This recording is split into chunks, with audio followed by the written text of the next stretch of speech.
Hello everyone, welcome to the daily newspaper analysis for UPSC exam. और जैसा कि हम डेली न्यूज़पेपर की एनालिसिस करते हैं, जो भी एग्ज़ाम पॉइंट ऑफ व्यू से न्यूज़ होती हैं उनको हम डिस्कस करते हैं। तो आज की हम इस वीडियो में देखेंगे कि जो कल की और आज की इम्पोर्टेंट खबर थी उनको हम यहाँ पे डिस्कस करेंगे। एनीवेज, मेरा नाम है लोकेश चौधरी। आशा करता हूँ आप बहुत अच्छे होंगे। तो चलिए आज की वीडियो को और एनालिसिस को यहाँ शुरू करते हैं। तो पहली खबर है कि आरबीआई ने अपनी मॉनेटरी पॉलिसी कमेटी की बैठक की थी, जैसे कि वो हर 3 महीने पे करती है। तो उसमें रेट्स उन्होंने चेंज नहीं किए हैं। तो इसमें हम जानेंगे कि क्या क्या हुआ। उसके बाद हम ये जानेंगे कि अल नीनो क्या होता है, राइट। उसके बाद ओपन एआई के जो सीईओ हैं सैम एल्टमैन, वो मोदी जी से मिले, क्या क्या बातें हुई इस पे हम जानेंगे। और यूएस और यूके मिलके एक अलायंस बना रहे हैं, Atlantic declaration after Brexit. Brexit के बाद जो अकेला पड़ गया है यूएस, तो वो अपने दोस्त ढूंढ रहा है फ्री ट्रेड एग्रीमेंट के लिए, राइट। तो वो यूके यूएस में गया था, तो इसमें हम चर्चा करेंगे। अगली खबर है कि economy on auto pilot. Economy के जो अभी हमारे जो चीफ इकोनॉमिक एडवाइज़र जो हैं, उन्होंने एक स्टेटमेंट दिया है कि हमारी जो इकोनॉमी है वो ऑटो पायलट पे है, यानी कि वो अच्छी तरीके से चल रही है और 2030 तक काफ़ी अच्छी तरीके से जाएंगे। इस पर हम डिस्कस करेंगे। उसके बाद बहुत बहुत ही इंपॉर्टेंट खबर ये है कि गवर्नमेंट एआई को रेगुलेट करेगी अगर वो हानिकारक पहुंचाएगी। ये हमारे मिनिस्टर ऑफ स्टेट ने बयान दिया है, टेक्नोलॉजी के जो मिनिस्टर हैं। उसके बाद जो अगली खबर है मोस्ट इंपॉर्टेंट है कि एक रिसर्च की गई है डब्ल्यूएचओ के द्वारा। उसमें ये कहा गया है कि अगर पाइप वाटर, हम पोटेबल वाटर पूरे देश में लगा देंगे तो करीब 4 लाख लोग जो डायरिया से मरते हैं वो कम हो जाएंगे, वो खत्म हो जाएंगे, राइट। कि 4 लाख लोग नहीं मरेंगे। उसके बाद ऑस्ट्रेलिया भी अपने रिलेशन स्टेबलाइज करना चाहता है चाइना के साथ, हाँ, बल्कि नॉर्मलाइज नहीं करना चाहता है। इस पे बात करेंगे। उसके बाद हम आखिरी में बात करेंगे साइक्लोन का जो इफेक्ट होता है मानसून पे, effect of cyclone on monsoon. चलिए पहली खबर पे। तो पहली खबर में यह है कि हेडलाइन से आप देख सकते हैं कि RBI holds rates was to keep price stability. RBI के जो जो हमारे चेयरमैन है, गवर्नर है, वो शक्तिकांत दास ने मीटिंग की और प्रेस कॉन्फ्रेंस में बताया उन्होंने कि जो भी हमारे रेट्स हैं, चाहे रेपो रेट हो, उसको हमने क्या किया है, पहले जैसा ही रखा है, हमने उसमें कोई फेरबदल नहीं है। और वो अभी के करंटली 6.5% है, राइट। रेपो रेट क्या होता है कि ऐसा रेट, वो रेट जिसपे बैंकों को लोन दिया जाता है, आरबीआई लोन देता है और वो लोन हमें मिलता है। तो यानी कि अगर रेपो रेट चेंज होता है तो हमें भी इंटरेस्ट रेट में चेंजिंग करनी होगी। मान लीजिए कि ये आरबीआई से एसबीआई ने लोन लिया है और 6.5% अभी तक है, और एसबीआई से हमने ले लिया है, राइट, लोकेश ने ले लिया है, ठीक है। तो अब मैं भी 7% पे लिया हूं। अगर ये किसी भी परसेंटेज पे बढ़ाता है, जैसे कि मान लीजिए 7% कर देता है बेसिकली, तो ये भी परसेंटेज बढ़ा देगा और ये मान लीजिए कर दिया 7.5%। तो जो मैं अगर इंटरेस्ट रेट 7% दे रहा था, अब मुझे कितना देना होगा, 7.5%। तो ये रेपो रेट कहलाता है। तो उसने उसमें कोई चेंज नहीं किया है, रेपो रेट सेम रखा है। और जो जीडीपी ग्रोथ है उसने कैलकुलेट की है, जो आरबीआई की जो जीडीपी ग्रोथ है 2023 और 24 की, उसने एस्टिमेट किया है कि करीब करीब 6.5% क्या रहेगी, ग्रोथ रहेगी, ठीक है। इन्फ्लेशन, अभी कंज्यूमर प्राइस इंडेक्स का जो इन्फ्लेशन है वो 5.1% रहने वाला है। बहरहाल ये अच्छी खबर नहीं है। टारगेट होता है कि 4%, 4.1% पे लाया जाए, 4% पे लाया जाए। और हाँ, अगर हम कंज्यूमर प्राइस इंडेक्स इन्फ्लेशन की बात करें तो हमारा जो आरबीआई कहता है कि 4 से 6% के बीच में होना चाहिए। अगर इस बीच में इन्फ्लेशन है तो काफ़ी अच्छी बात है। और पिछले साल जब अक्टूबर में ये करीब 5 से ज़्यादा परसेंटेज था, बहरहाल अब कम हो गया है, ठीक है, अब 5% पे आया है।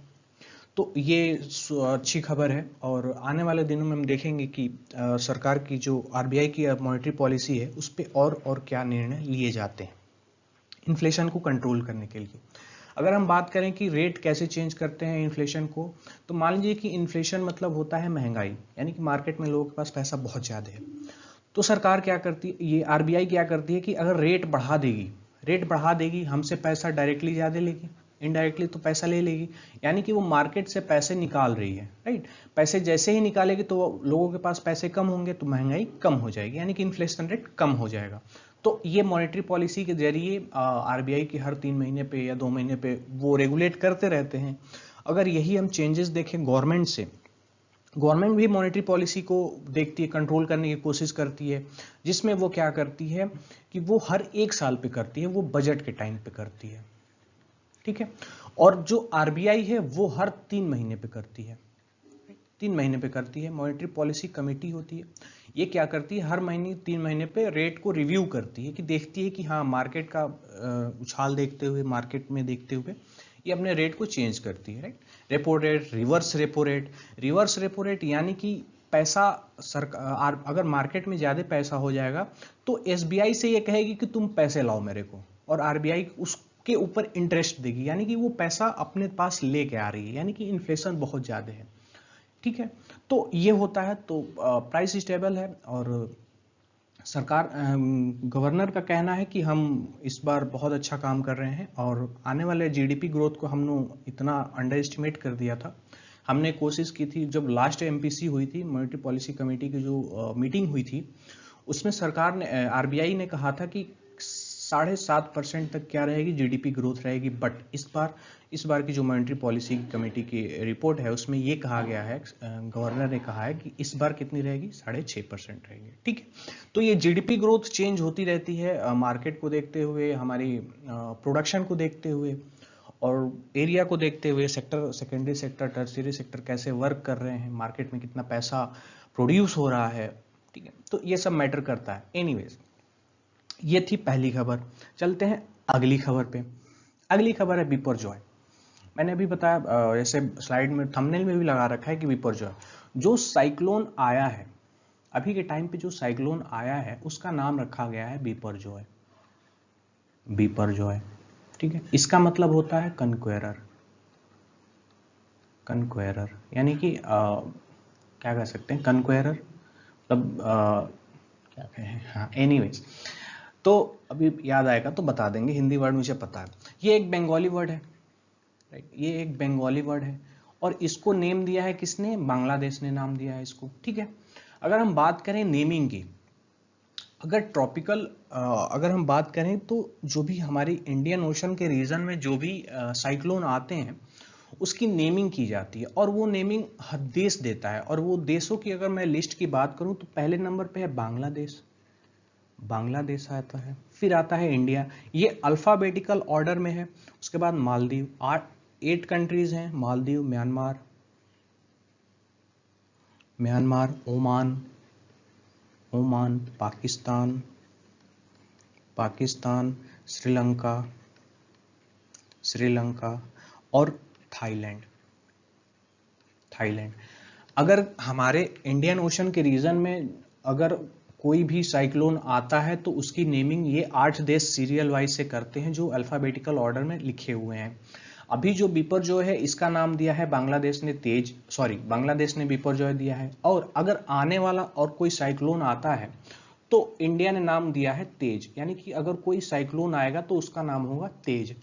ये ऐसा क्यों किया जाता है कि, और इसके कारण, पीछे कारण ये है कि इसमें सबकी भागीदारी हो, क्योंकि सब रीजन में रहते हैं, हर एक ये देश आप देख सकते हैं इंडियन ओशन के रीजन में ही आते हैं। तो एक तरह से संगठन बना के, और ऐसे माना गया है, मेट्रोलॉजिकल डिपार्टमेंट ने माना है कि हमें एक ऐसा नाम देना चाहिए जो कि किसी की धारणाओं को, किसी की भावनाओं को ठेस न पहुंचाए, सेक्युलर होना चाहिए, डेमोक्रेटिक होना चाहिए, और ज़्यादा बड़ा नहीं होना चाहिए, इजी टू प्रोनाउंस होना चाहिए।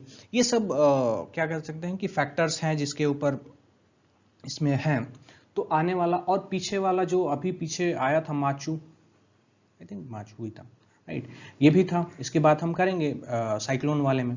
तो ये भी, इसका नाम किसने दिया था, थाईलैंड ने, अब आ गया बांग्लादेश ने, राइट।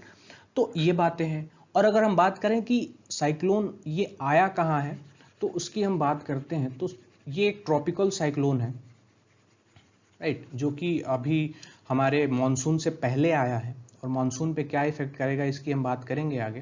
बहरहाल अगर हम देख लें तो ये हमारा अर्थ है। अर्थ में ये नॉर्दर्न हेमिस्फेयर, और ये सदर्न हेमिस्फेयर। जो साइक्लोन आते हैं वो इसमें आते हैं 30 डिग्री नॉर्थ से 60 डिग्री साउथ, और 30 डिग्री साउथ से 30 डिग्री 60 डिग्री नॉर्थ, यानी कि 30 degree 60 degree 30 degree and 60 degree, इसी बीच में साइक्लोन आते हैं। ये इक्वेटर पे कोई साइक्लोन नहीं आता है। हमारा कंट्री सब ट्रॉपिकल नेशन है, ट्रॉपिक सब ट्रॉपिक में आता है, तो यहाँ पे अरेबियन सी पड़ता है। यहीं पे ये क्या आया है, साइक्लोन बिपरजॉय, राइट। इसमें आपको नेमिंग भी बता दी, लोकेशन भी बता दिया, और इसके इस एरिया में जितने साइक्लोन आते हैं वो इसकी नेमिंग कौन करते हैं, हमारे 8 देश, जैसे मैंने कि अल्फाबेटिकल ऑर्डर में बताया था।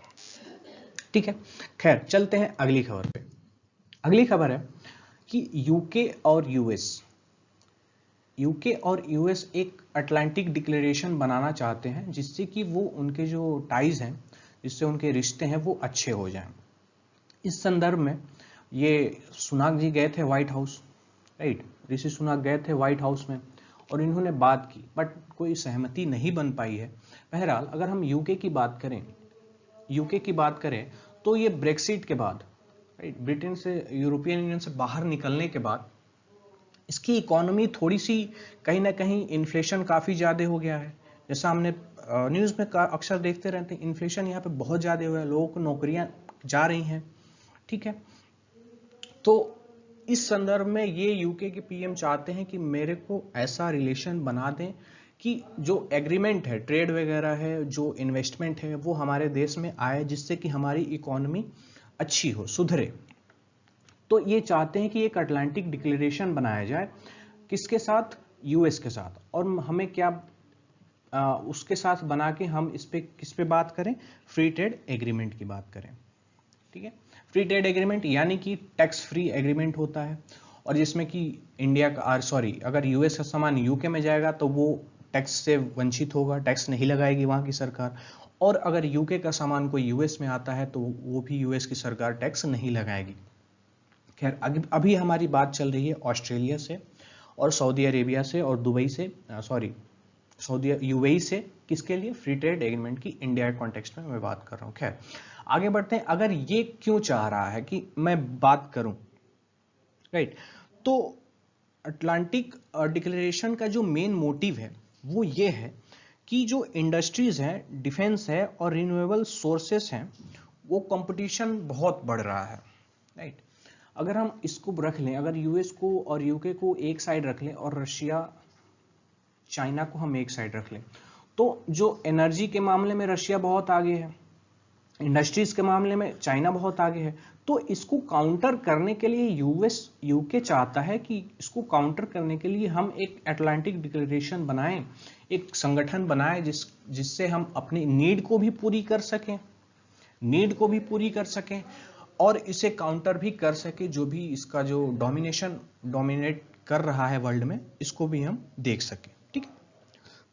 उसके बाद रशिया और यूक्रेन का जो युद्ध चल रहा है, ये हर जगह कहीं ना कहीं कारण बन जाता है इसको काउंटर करने के लिए।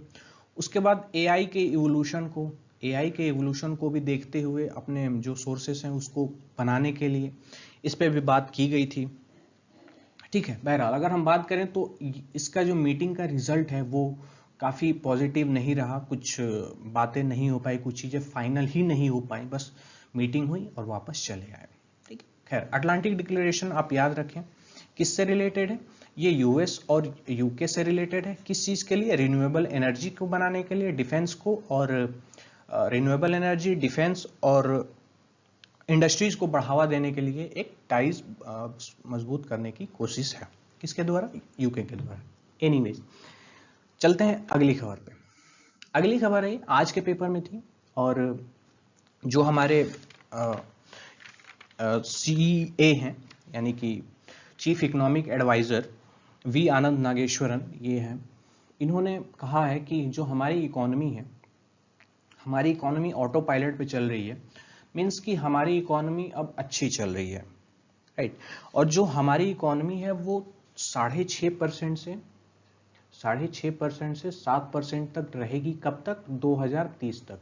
यानी कि जो हमारी जीडीपी ग्रोथ है, किसके अनुसार, चीफ इकोनॉमिक एडवाइजर वी आनंद नागेश्वरन के अनुसार, कि हमारी इकोनॉमी 6.5 से 7% तक रहेगी, जो कि पहले हमने कितनी बनाई थी, 7% से 7.5% तक, ठीक। बट हमने इसको गलत साबित किया, हमने इतना हम अंडर एस्टिमेट कर दिए, हमने कुछ ज़्यादा ही एक्सपेक्ट कर लिया था। बट आरबीआई की जो पिछली मॉनेटरी पॉलिसी थी उसमें भी इतना ही किया गया था, प्रोजेक्ट किया गया था। और कल इन्होंने चीफ इकोनॉमिक एडवाइजर ने भी कह दिया कि हम कितनी इकोनॉमी ले जाने वाले हैं, 6.5 से 7.5% तक 2030 तक। इनका ये कहना है कि जो प्री कोविड एरा और ड्यूरिंग कोविड एरा जो हमारी इकोनॉमी थी ये कम थी और ये अच्छी थी, तो हम इसके मुकाबले हम यहाँ पे पहुँच गए हैं, हम अब सब कुछ रिवाइव कर चुके हैं और सब कुछ मेंटेन कर चुके हैं। इस मामले में हमारी इकोनॉमी अच्छी जा रही है। ये स्टेटमेंट कब आया है, जब आरबीआई की मॉनेटरी पॉलिसी की बैठक हुई थी, उसके बाद एक दिन बाद इनका स्टेटमेंट आया है, राइट। एनीवेज, चलते हैं अगली खबर पे। आज की अगली खबर ये बहुत ही इंपॉर्टेंट है। एक डब्ल्यूएचओ ने एक रिसर्च की है। डब्ल्यूएचओ ने कहा है कि अगर इंडिया में जो पाइप वाटर है, जो जल जीवन मिशन हमने लाया था, जल जीवन मिशन, इसके तहत क्या प्रोवाइड कराना है कि सभी घरों को, every house hold should have tap water, tap drinking water, ठीक है। तो डब्ल्यूएचओ ने कहा है कि अगर आप ये टैप ड्रिंकिंग वाटर पूरे ऑल इंडिया में करा देते हैं तो जो डायरिया की वजह से 4 लाख लोगों की डेथ होती है, वो डेथ नहीं होगी, ठीक है। ये किसका कहना है, डब्ल्यूएचओ का कहना है। और इस संदर्भ में अगर हम देखें तो हमारे इंडिया में जो जल जीवन मिशन है वो काफ़ी अच्छे काम कर रहा है और बहुत से लोगों को हाउस होल्ड में पाइप वाटर प्रोवाइड करा दिया गया है। और अगर हम देखें तो करीब 62% लोगों के पास, रूरल एरियाज में 62% लोगों के पास क्या है, टैप वाटर है, ठीक है। उसके बाद अगर फैमिलीज की बात करें तो 12.3 करोड़ हाउस होल्ड्स के पास क्या है, 12.3 करोड़ हाउस होल्ड्स के पास टैप वाटर है, पाइप पोर्टेबल वाटर है।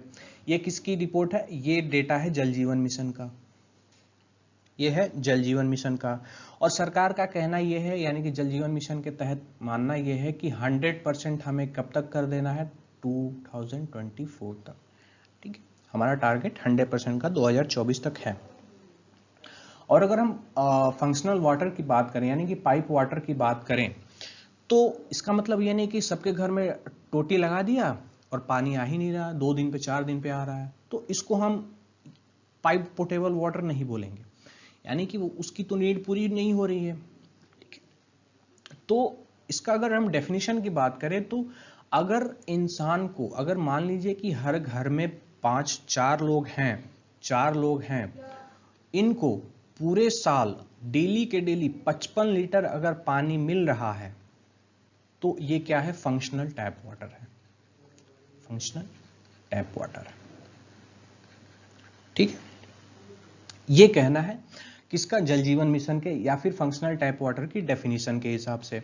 और अगर हम इंडियन स्टेट्स की बात करें तो इंडियन स्टेट्स में काफ़ी सारे स्टेट्स हैं जो बहुत ही अच्छा परफॉर्म कर रहे हैं और कुछ तो 100% हो गए हैं, जब कुछ यूनियन टेरिटरीज भी 100% हो गई हैं।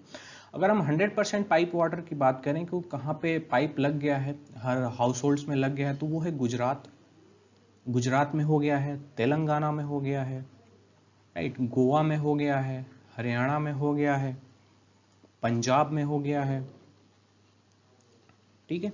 उसके बाद अगर हम ये 5 स्टेट्स में क्या हो गया है, 100% हो गया है। और यूटीज में भी हो गया है, Andaman and Nicobar, Dadra and Nagar Haveli, Daman and Diu and Puducherry, ठीक है। और अगर हम सबसे कम की बात करें, अगर सबसे कम डेटा कहाँ से आया है तो वो आया है हिमाचल प्रदेश से और बिहार से, हिमाचल प्रदेश में 98% डेटा है, यानी कि 98% लोगों के पास क्या है, टैप वाटर है। उसके बाद 96% बिहार में है। अगर इसका हम रीजन देखें तो हिमाचल प्रदेश एक ऐसा टेरेन एरिया है, यानी कि वहाँ हिली रीजन है और हिली रीजन में कहीं कहीं नॉन एक्सेसिबल पहाड़ियाँ भी हैं, ठीक है। वहाँ पे पॉपुलेशन तो रह रही है, कन्वेंशनल पॉपुलेशन रह रही है, बट वहाँ पे टैप वाटर पहुँचाना काफ़ी मुश्किल हो रहा है। बट एनीवेज कर लेगी हमारी सरकार, हमारे बीआरओ बहुत ही इंटेलिजेंट है, बहुत ही उसके पास टेक्निक है। अगर हम बिहार की बात करें तो बिहार बैकवर्डनेस के लिए बहुत, मैं इसको रिस्पॉन्सिबल मानूंगा। Backwardness, awareness, lack of awareness and rampant of corruption. ठीक है, ये रीजन हो सकते हैं। और अगर बात करें, एक और डेटा इसने दिया है, काफी इंपॉर्टेंट डेटा दिया है WHO ने, सॉरी जल जीवन मिशन ने। जल जीवन मिशन ने कहा है कि अगर हम $1 अगर हम $1 खर्च करते हैं किस पे, सैनिटेशन पे, सैनिटेशन हाइजीन पे अगर हम खर्च करते हैं तो हम $4 क्या करते हैं, बचाते हैं। $4 हम इसमें बचा लेते हैं। कैसे? कि अगर मान लीजिए कि हम ये पैसे खर्च नहीं किए, सैनिटेशन पे खर्च नहीं किया, और लोगों ने गंदा पानी पी लिया, और लोगों ने जब गंदा पानी पिया उनको डायरिया हुआ, वो कहाँ गए, भाग के हॉस्पिटल गए, खर्चा हुआ, पैसे लगे। अगर हम ये $1 खर्च कर रहे हैं तो हम वो खर्चा बचा ले रहे हैं। ठीक है, तो ये जल जीवन मिशन का कहना है। अगर ये ऐसा चलता रहा, अगर हमने 100% क्या कर दिया, टैप वाटर लगा दिए, सबको ड्रिंकिंग वाटर मिलने लगा, तो हमारी जो सरकार है, यानी कि जो हम गवर्नमेंट में है, वो करीब करीब $3 ट्रिलियन का मुनाफा रहेगी। राइट, 3 ट्रिलियन इनको फायदा मिलेगा। ठीक है, तो ये कहना है जल जीवन मिशन का। आशा करता हूँ आपको समझ में आया होगा। खैर, चलते हैं अगली खबर पे। अगली खबर है, अभी ऑस्ट्रेलिया की बात, चाइना की बात चल रही थी, राइट। हाँ, तो ऑस्ट्रेलिया के जो हाई कमिश्नर हैं वहाँ हमारे इंडिया में, बेरी ओ फेरेल, इनका विदाई समारोह था। ये अब सर्विस से रिटायर हो रहे हैं, तो इन्होंने एक प्रेस कॉन्फ्रेंस रखी थी, ऐसे मीटिंग रखी थी। उनसे पूछा गया कि आप ऑकस में गए हैं, ऑकस याद है आपको, एक समूह, ऑस्ट्रेलिया, यूके, यूएस। तो उनसे पूछा गया कि आप ऑकस क्यों ज्वाइन कर रहे हैं, या फिर ऑकस का मोटिव क्या है। तो कह रहे हैं कि देखिए, ये तो हमारा डिफेंस पर्पज से हमने बनाया था इसे, और हमारे ट्रेड की वजह से बनाया था। ट्रेड इसका मेन फोकस है, और डेवलपमेंट हमारा मेन फोकस है। Security in the Indian Ocean region, right. तो इन्होंने कहा कि, और इनफैक्ट ये मोटिव यही था, डायरेक्टली मोटिव तो यही था। अगर हम इनडायरेक्टली मोटिव देखें, बिहाइंड द सीन देखें, तो इसका मेन रीजन बनाने का ये था कि इसको चाइना से काउंटर करना था, राइट। तो जिसकी वजह से, ऑकस की वजह से चाइना से रिलेशन इनके गड़बड़ हो गए, ऑस्ट्रेलिया के। जब ऑकस बना तो चाइना के रिलेशन गड़बड़ हो गए। ठीक है, तो जब गड़बड़ हो गए तो वो इन्होंने रिश्तों में सुधार करने की कोशिश नहीं की, नहीं चाइना ने इनिशिएट किया, ना ही ऑस्ट्रेलिया ने इनिशिएट किया। अभी ऑस्ट्रेलिया में मीटिंग हुई थी हमारी, क्वाड की होने वाली थी, बट हुई नहीं, कैंसिल हो गई। बट हमारे पीएम मोदी जी गए थे, वो भी उसके पास खुन्नस है, चाइना के पास, जिसकी वजह से उनके रिलेशन गड़बड़ हो गए। तो इनसे पूछा गया कि आप अपने रिलेशन क्यों नहीं सुधारना चाहते हैं। तो कह रहे हैं कि ऑस्ट्रेलिया के जो बेरी ओ फेरेल हैं, उन्होंने जवाब दिया इंडियन पत्रकारों को कि हम अपने रिश्ते सुधारने नहीं चाहते हैं, हम सुधारने नहीं चाहते, बट स्टेबल करना चाहते हैं। कि हाँ, हम एक बाउंड्री सेट कर देना चाहते हैं कि ये हमारी बाउंड्री है, इसके आगे आप नहीं आएंगे और इसके आगे हम नहीं जाएंगे। इनके बयान से, इनके जो इन्होंने बयान दिया, इनके वर्ड से ये समझ में आ रहा है कि ऑस्ट्रेलिया को कोई लेना देना नहीं बचा है किससे, चाइना से। और वो झगड़े भी नहीं चाहता है, ऐसा भी नहीं है कि वो उसको डिफेंड काउंटर कर रहा है, ऐसा भी इनके स्टेटमेंट से नहीं लगा। ठीक है, तो चाइना का अब देखने की बात ये होगी कि जो भी ऑस्ट्रेलिया की जो क्लोजनेस है, ऑस्ट्रेलिया की जो क्लोजनेस है वो है यूएस से और यूके से, काफी ज्यादा क्लोजनेस है। और जो चाइना की क्लोजनेस है वो हम सब जानते हैं किससे, रसिया से। और रसिया से किसकी नहीं बनती, यूएस की, यूके की नहीं बनती। ठीक है, तो कहीं ना कहीं घूम फिर के बात वहीं पे आ जाती है कि दुनिया हमारी दो अलायंसेस में बट रही है, जैसे कि वर्ल्ड वॉर के टाइम पे हुआ था। जो दो ग्रुप हैं, उसमें दोनों ग्रुप ये चाहते हैं कि मैं डोमिनेट करूं, और कोई चाहता है कि मैं डोमिनेट करूं, मैं अपने लोगों को ज़्यादा इकट्ठा करूं, मैं मेंबर्स ज़्यादा कनेक्ट करूं। जैसे कि यूएस क्या किसके माध्यम से चाहता है, नाटो के माध्यम से, ठीक है। चाइना और रशिया किसकी वजह से चाहते हैं, ये जो चाइना की डेब्ट ट्रैप पॉलिसी है, डेब्ट ट्रैप पॉलिसी, और रशिया की एक्सपेंशन पॉलिसी, जैसे कि वो अभी यूक्रेन के साथ कर रहा है, राइट। और रशिया एक और चीज से बहुत ही आगे चल रहा है ट्रेड की वजह से। किस चीज का ट्रेड, ऑयल एंड गैसेस की वजह से। इसी की वजह से तो हम चाइना रशिया कभी वो नहीं कर पाते इंटरनेशनल स्टेज पे। हम रशिया को कभी भी ऐसा नहीं दिखाते कि वो हमारा दुश्मन है, फो है, right. We always treat him like as a best friend, right. In fact he is, right, but not China, right. So this was the discussion with Barry O'Farrell with the Indian press conference, right. खैर anyway चलते हैं अगली खबर पे। अगली खबर है जब स्टेलमैन आए थे कल परसों, तो उन्होंने मोदी जी से बात की। उन्होंने मोदी जी से बात की, जो एआई के फाउंडर हैं, सीईओ हैं अभी, किस एआई के, ओपन एआई के। ओपन एआई किस जो एआई का प्लेटफॉर्म है उसका क्या नाम है, चैट जीपीटी, बहुत ही फेमस है। इनफैक्ट यही मार्केट में नहीं है, बहुत सारे मार्केट में अब आ गए हैं। तो गवर्नमेंट का कहना यह है, जो राजीव चंद्रशेखर है उनका कहना यह है कि अगर एआई लोगों की नौकरियां ले जाएगा, अगर ये जॉब ले जाएगा या फिर कोई हार्म क्रिएट करेगा सोसाइटी में, तो हम इससे क्या करेंगे, एक रेगुलेशन के तहत रेगुलेट करेंगे। मतलब कि एआई को भी अब हम रेगुलेट करेंगे। और इन्होंने एक बहुत अच्छी बात कही कि जो एआई है, हमारा, वो टास्क ओरिएंटेड है, ठीक है। एआई क्या है, टास्क ओरिएंटेड, यानी कि उसको आप काम दीजिए वो कर देगा, वो ज़्यादा दिमाग नहीं लगाएगा कि आप ये क्यों पूछ रहे हैं, क्यों नहीं पूछ रहे हैं, राइट। ये एक टास्क ओरिएंटेड है, ठीक है। ये रीजन और लॉजिक ओरिएंटेड नहीं है, रीजन और लॉजिक ओरिएंटेड बिल्कुल नहीं है। तो इसकी वजह से सरकार का कहना यह है कि अभी हमें इससे कोई खतरा नहीं है। उन्होंने हवाला दिया इसका कि ये टास्क ओरिएंटेड है, रीजन और लॉजिक ओरिएंटेड बिल्कुल नहीं है। तो ये कैसे ले जाएगा, ठीक है। अगर ऐसा होता है तो हम इसको क्या करेंगे, रेगुलेट करेंगे, अपना बिल ले आएंगे। और डेटा प्रोटेक्शन जो सेफ प्लेटफॉर्म बिल है एक हमारे पास, सेफ हार्बर बिल 2008 का जो बिल है हमारे पास, उससे हम क्या करते हैं, सेफ हार्बर प्लेटफॉर्म बिल है, ठीक। तो उसके तहत हम इसको क्या करेंगे, रेगुलेट करेंगे, साफ बात है। तो इन्होंने ये कह दिया, ठीक है। खैर चलते हैं अगली। तो अगली खबर है, व्हाट इज एल नीनो।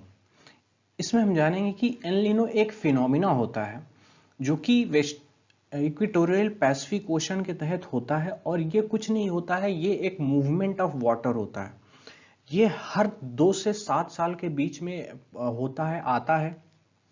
और अगर हम, ठीक है, तो अगर हम नॉर्मल फिनोमिना देखें कि हमारा जो वाटर है, वाटर करंट है, फ्रंट्स हैं, जो भी हमारे ओशनिक करंट है, वो कैसे मूवमेंट होते हैं।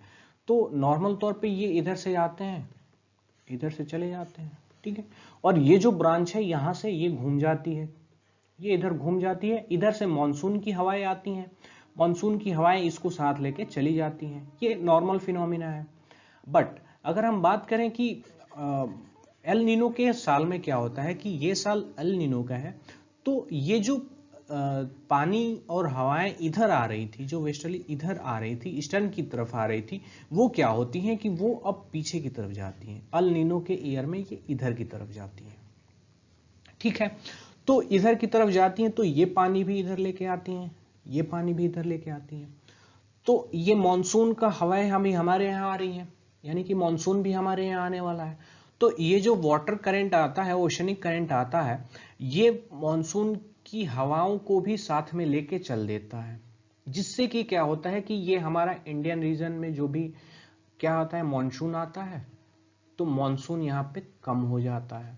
और जिसकी वजह से मॉनसून कम होता है तो साल कौन सा हो जाता है, ड्रॉट ईयर। अगर हम अल नीनो की बात करें तो El Nino is directly related to क्या, ड्रॉट, ठीक है। ये ड्रॉट होता है, यानी कि सूखा पड़ जाता है। क्यों, क्योंकि मानसून की हवाएं कमजोर पड़ जाती हैं। और अल नीनो ये किधर लेके चला जाता है, अपनी तरफ, ठीक है। ये किस फेज में होता है, ये अल नीनो के साल में होता है। ठीक है, अगर हम इम्पैक्ट की बात करें तो कई जगह फ्लड्स आते हैं। अगर हम बात करें ये वाला, ये रीजन, तो ये जो साउथ अमेरिका वाला रीजन है, अगर ये आएगा, यहाँ से हवाएं आएंगे तो ये डायरेक्टली इसको टच करेंगी। Peru, Uruguay, right, Paraguay, Argentina, इसको डायरेक्टली हिट करती हैं। तो यहाँ पे क्या सीन आ जाता है, यहाँ पे फ्लड वाला माहौल आ जाता है। फ्लड, हैवी बारिश, ठीक है, वेव्स आती हैं, और हीट वेव्स इस रीजन में आती हैं, जो ये रीजन है इधर। ठीक है, अगर हम इंडियन कॉन्टेक्स्ट की बात करें तो 2016 के बाद ये अल नीनो ईयर है, और पिछले 13 सालों में बहुत से अल नीनो ईयर आए हैं, और अब तक ऑफ द टोटल 1951 से 2021 तक कितने 15 अल नीनो ईयर आ चुके हैं। ठीक है, तो बेसिकली ये अल नीनो है और ये एक फिनोमेना होता है, जैसा कि आप देख रहे हैं। खैर, चलते हैं अगली खबर पे। अगली तो हमने बात की है, पिछले भी खबरों में, न्यूज में भी बात की है कि जो साइक्लोन अभी आया है बिपरजॉय, और अभी हमारे यहाँ आ रहा है मॉनसून, केरला में आ चुका है। तो बिपरजॉय इंडियन ओशन में आ रहा है, सॉरी अरेबियन सी में आ रहा है, और मॉनसून भी हमारा अरेबियन सी से ही निकल के साउथ वेस्ट मॉनसून की अगर हम बात करें, साउथ वेस्ट मॉनसून की बात करें तो इधर से ये इधर क्या होता है, अपलैंड होता है, राइट। तो यहाँ पे जो साइक्लोन आ रहा है, इसका इफेक्ट मॉनसून पे क्या पड़ेगा, इस टॉपिक में हम बात करेंगे, और जो भी एग्जाम पॉइंट ऑफ व्यू से इंपॉर्टेंट है उसको हम देखेंगे कि एक्चुअली में साइक्लोन क्या इफेक्ट करता है, राइट। तो साइक्लोन की अगर हम प्रॉपर्टी की बात करें तो साइक्लोन होता क्या है, तो साइक्लोन क्या होता है कि एक लो प्रेशर और हाई प्रेशर का एरिया बिल्ट होता है, जिसकी वजह से वो एक मूवमेंट ऑफ द वाटर होता है, राइट। ये ऐसे होता है, यहाँ पे बीच में लो प्रेशर होता है, इधर हाई प्रेशर होता है। ठीक है, अगर दो साइक्लोन होते हैं, एक ट्रॉपिकल साइक्लोन होता है, एक दो नॉर्दर्न हेमिस्फेयर में होता है और एक सदर्न हेमिस्फेयर में होता है। अगर हम नॉर्दर्न हेमिस्फेयर की बात करें तो नॉर्दर्न हेमिस्फेयर में साइक्लोन क्लॉकवाइज बनता है, क्लॉकवाइज मूवमेंट होता है इसका, बीच में लो प्रेशर, इधर हाई प्रेशर। और वहीं सदर्न हेमिस्फेयर की बात करें, जिसमें अभी आया है अरेबियन सी में, तो वो होता है एंटी क्लॉकवाइज, राइट, ये होता है एंटी क्लॉकवाइज। तो जो मूवमेंट होगा, आप यहां देख सकते हैं कि जो ये अरेबियन सी वाला रेड वाला हिस्सा है, ये आ रहा है, और इधर से जो ग्रीन वाली हवाएं जा रही हैं, ये कहाँ आ रही हैं, ये मानसून की हवाएं आ रही हैं हमारी तरफ। तो ये मानसून की जो ट्रफ है, अगर हम साइक्लोन मानसून की ट्रफ बात करें, यानी कि जो मानसून है उसका हमारा ट्रफ होता है, मीन्स कि एक साइक्लोन की प्रॉपर्टी होती है और कैरेक्टरिस्टिक फीचर होता है कि जो मूवमेंट होता है मॉनसून की हवाओं का, वो किस पे होता है, ट्रफ पे, मॉनसून ट्रफ होता है। और ये साइक्लोन की बहुत ही इंपॉर्टेंट कैरेक्टरिस्टिक है। ठीक, तो जो साइक्लोन है ये मॉनसून के ट्रफ को टच नहीं कर रहा है, मॉनसून के ट्रफ को टच नहीं कर रहा है।